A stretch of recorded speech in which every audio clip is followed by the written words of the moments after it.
Hey guys, I am on top of the world. I am so ecstatic to finally share what I consider to be one of the most profound and potent secrets behind numerology. This video has basically been 3 years in the making. I have been on a quest, researching, discovering, and then training in the most powerful number in numerology and in the universe. This number has the power to bring everything and anything into existence. So by the end of this video, I'm going to be sharing with you a very, very simple technique that you can use when you are at work, when you're in the car, when you're in a conversation, to elevate your level of creation, to elevate your ability to influence reality. Since I've been utilizing this number, my life has changed. I do it in my morning meditation practice, and I'll visualize something. And then literally sometimes as rapidly as minutes, that which I was visualizing will materialize in my reality. This is amazing stuff. So, what number do you guys think it is? While you ponder that, do you guys remember, what movie was it? It was Indiana Jones and the Last Crusade. And it was where Indy's dad showed up and he had the Holy Grail diary. Well, I've got my own version of that for numerology. And what I do in this book is when I come across some sort of shape or number or archetype that I see in a movie, a TV show, when I'm at the library reading, I'll write it in here. And so, I do shapes, different things like this. Well, one day I was researching Mayan mathematics, and I came across a pictograph or a glyph that enchanted me and kept me up at night. Okay, this is the Mayan glyph for the most powerful number in the universe. That right there. It's a very crude drawing of it. It's the number 0. The Mayans understood the power of the 0. And so the glyph is a face, but with its face covered by a hand, because they understood that the 0 was this mystery that we can never fully fathom, but it's where all the other numbers come from. It's where all of the other patterns in the universe are sourced from. And paradoxically, it's also the absence of quantity. Now, the 0, although it's the most powerful force in the universe, has been shrouded in controversy and mystery for thousands of years, even to the point where people have been murdered in their attempt to unveil its existence. I'm going to tell you about that in a second. Now, the ancient mathematicians first discovered the 0 by accident. They knew that they needed something to distinguish 1 from 100. So the 0 first showed up just as a placeholder. Little did they know that they had come across the most powerful number that would ever be discovered. But it took them some time. In the West, among the Greeks, the 0 was kept hidden and it was repressed. Because even though they had amazingly brilliant philosophers like Aristotle and even Pythagoras, who was the founding father of numerology, they were terrified of the 0. Why? Because they believed that numbers were not just merely inventions of the human mind. They believed that they were discoveries of forces or patterns in the universe that really exist, regardless of whether we label them or not.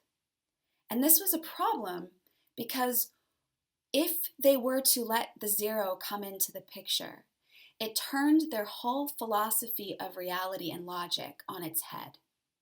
The Greeks believed that everything was ratio and geometry. Everything was rational. Everything could be sort of fit into a box, so to speak. The 0 brought with it the concept of the primal void and infinity. When you inject the 0 into their philosophy, it didn't fit, because what it meant was suddenly you have irrational numbers. Suddenly there is a number that doesn't have a shape. So when this guy, I'm going to butcher his name, but Hippasus of Metapontum, when he wanted to unveil and reveal the 0 to Greek society, The secret brotherhood of Pythagoras drowned him. It's real deal stuff, right? The other issue beyond the issue of Greek logic was the issue with the church. A vacuum, or the zero, to theologians, was something that God rejected. It was somewhere where God could not be. You know, they thought that even God must be something. So if the zero were to exist, they somehow felt that it negated the concept of their religion. You're going to find out why that was an unfortunate assumption and so off base. Luckily, in the East, we have Buddhism, Taoism, and Hinduism.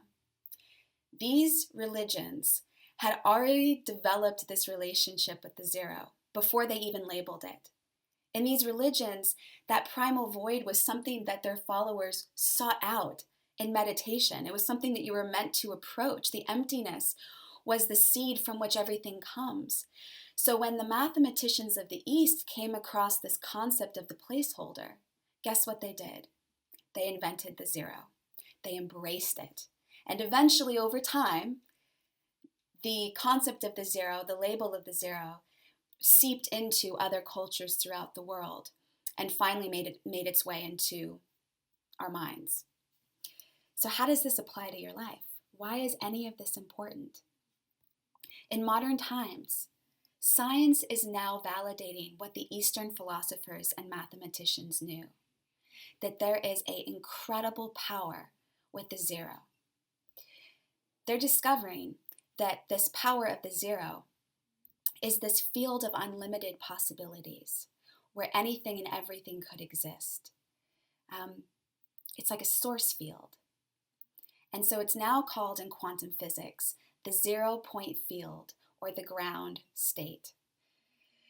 Experiments, this is just mind-blowing, experiments that have been replicated and duplicated, it's called the double slit experiment. It's proving that when you go as deep down into matter as you can go, what you find is that it's really this holographic virtual reality where particles pop in and out of existence based on your observation, based on your intention. This is unreal, you guys. This is the power of the zero. What it says is that matter is not only disturbed by your observation. Your observation produces what is being observed.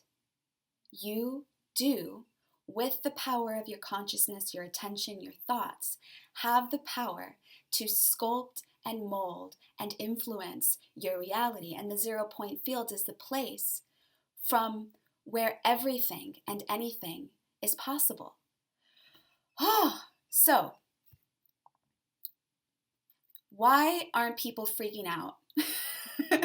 Right? Why aren't we just like amazed and in awe of this discovery? Well, because we don't know what to do with it. Because the zero, just like to the Greeks, is so hard to understand that we get frozen in trying to contemplate it. But here's what I've been doing to leverage the zero. It's very, very simple. I will, in my meditation, in my morning meditation, or throughout the day, I will imagine or visualize this 0-point field. And the way that it looks is that everything that is matter, this table, this camera, you in front of me, the cars, the chair, I imagine that it is a field of energy. It's almost like I erase what I'm observing and I open up to the possibility that anything can change, evolve, be enhanced, be experienced.